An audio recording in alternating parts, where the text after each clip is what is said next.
Okay guys, we're going to do a complete system replacement here. So what we're going to be doing here is we're going to change the return drop. It's on the other side of the unit here. Change the return drop out so we can put a 5-inch April Air media filter in. He's only got a space cut in the side of the furnace now for a 10-inch filter, which would not be sufficient for our new unit. Our gas lines, we're going to have to redo them to put a shutoff valve in that's 6 feet, within 6 feet of the unit. There's one up on the ceiling right now, but I'd like to get one down here closer to the unit. So basically we'll break this unit off at the union. We'll put a shutoff valve in somewhere in between there, probably just do a couple little nipples and then a shutoff valve with our T back into the new unit. If need be, we can break the gas line all the way off up there at that elbow and come back down. Flue is flued out with 5-inch flue pipe. This is something I'm going to have to ask Kyle. But it's flued out with 5-inch flue pipe. It runs down and around the corner and then about 16 feet or so over to the side of the house where it goes up into the chimney. It's already got a heat guard and plate in there. And then you see there's another flue pipe that goes up above. That's for our water heater, which we'll be replacing as well. I need to figure out if we need to have a flue tee on either one of these flue pipes where they go over into the wall. See how far they run there, down to the other side. Our condensation drain line will come out of the new coil, down around into the floor, and they run into plumbing that's right here on the wall.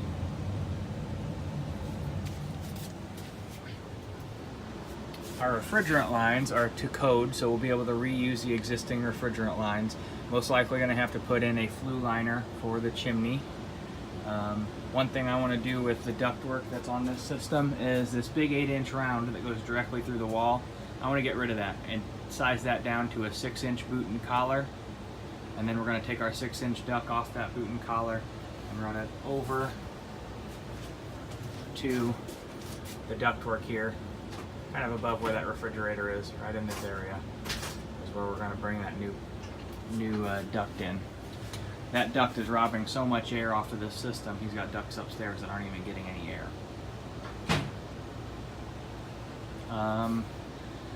New humidifier we'll install with water lines, bypass over to the return.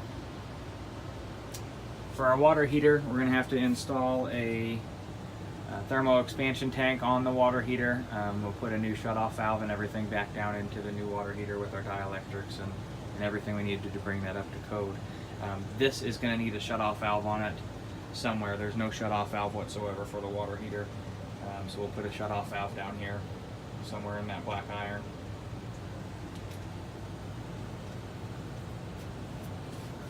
Let me give you a kind of an overview of what we got going on here for the flue pipe. See, there's a fireplace installed here, and then back behind this fireplace, it's kind of a tight fit in this wall. You can see both of our flue pipes that come from the furnace and the water heater. They just go into the wall here and then up through into the chimney.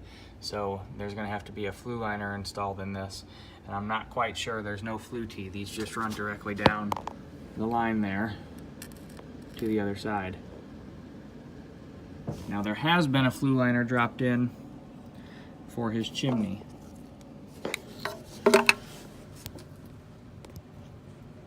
For the fireplace, and that runs directly up into the bottom of the fireplace for the chimney upstairs.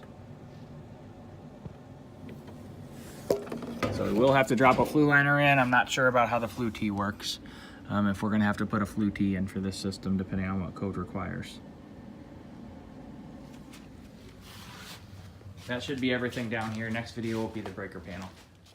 Here's our breaker panel. It's a General Electric breaker panel. It's not marked, so I'm not sure which one of these breakers handle the outdoor condenser.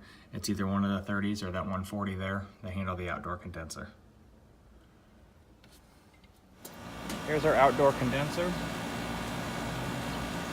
What we'll be replacing here is we should be able to reuse the existing concrete pad that's built up on some papers and such. refrigerant lines are good. We'll just put new insulation in the refrigerant lines from outside the window here. Back down. New disconnect box that's going into the unit. Take the model and serial number off of the existing unit.